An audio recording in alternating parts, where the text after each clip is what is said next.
So commenter Jay and I are having a disagreement about the schedule.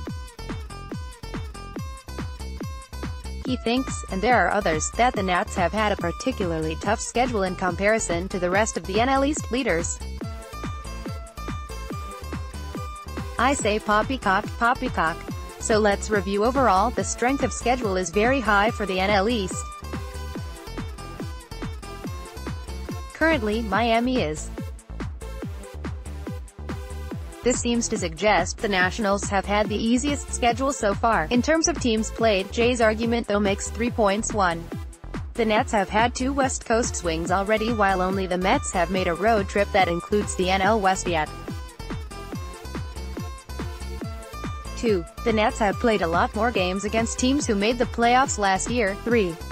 The other NL East teams have played a lot of games against each other, inflating their own SOS number. Let's take these in reverse order.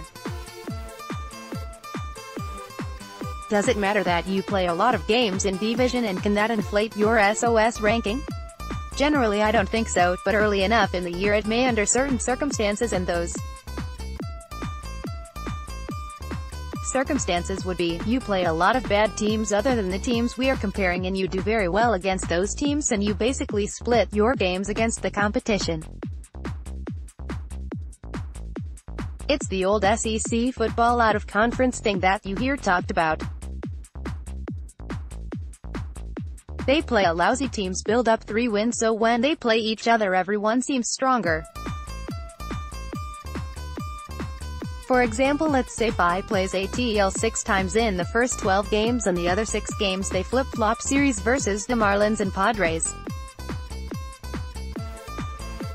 They go 6-0 against those teams, and the games against each other are now worth a lot more. ATL, 5 Cubs, 4 Reds, 3 Rockies, 7 Marlins, 3 Giants, 2 Rays, 3 D-backs, 1 Orioles, 3 Reds, 6 Marlins, 4 Pirates, 4 Giants, 4 Cardinals, 3 Rays NIM, 3 D-backs, 3 Reds, 3 Rockies, 5 Marlins, 3 Brewers, 3 Padres, 6 Cardinals, 2 Blue Jays WSN, 7 D-backs, 3 Reds, 4 Rockies, 6 Dodgers, 4 Pirates, 5 Padres, 3 Giants. Okay, so I went ahead and quickly underlined the teams currently to over .500 and better, and bolded the teams -2 or worse. It's not perfect because SOS isn't at the time measurement, but it gives us an idea of the good, bad breakdown. ATL, 8 good, 11 bad. Phi, 8 good, 10 bad. NIM, 12 good, 11 bad. WSN, 8 good, 14 bad. Okay, so what this would suggest is that the Nationals might be benefiting from an easier schedule and thus have their records inflated. Now their SOS wouldn't be inflated, but the teams who have played them the most might. ATL, 6 games. Phi, 3 games. NIM, 6 games. This is kind of a double-edged sword here. It could be argued that the Braves and the Mets have had their SOS a bit inflated by playing a team that has had their record inflated by some lousy out-of-conference scheduling. But that team we are talking about is the Nationals. But now we need to move on to point 2. This is dependent a lot on the idea that this season is what matters, and being only 1/3 road or so into it, is that reliable? Or to put it more bluntly, are the Dodgers bad? No one doubts that any of the other teams bolded above are bad. You probably only glance a side eye at the Pirates being good, but it's not crazy enough to dismiss it. But the Dodgers being bad, last year's NL champ, a team most had winning the West, to me they made playoffs last year, isn't fair. Teams do get bad and good all the time. Outside of the first few weeks of the year I wouldn't rely on last year's record at all. But that doesn't mean that the Dodgers are as bad as their record right now. There are other things to look at even if we disregard last year. It's hard to say the Dodgers are turning around. Yeah, they've won 5 of their last 6, but that's with the 3-0 against the Nats mucking things up. So we'll have to wait on the record to show us anything. But what about the peripheral stats? POPPYCOCK has the Dodgers at 25-23, not world-beating as predicted, but far from the terrible team the record would suggest. They are 5-8 in one-run games, and 1-7 in two-runs games. This also suggests luck has played a big part in their current poor record, and it isn't actually reflective of their talent. There's nothing to suggest, though, that they are getting better. April is a lot like May. The bad luck has stayed around at about the same clip.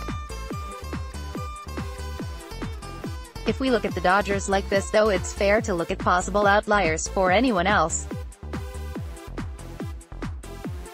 Nearly outside of -2 POPPYCOCK wins. Unlucky with the Dodgers seems to be the Cubs. Lucky seem to be the Rockies, maybe the Mets, Brewers, Giants and Marlins.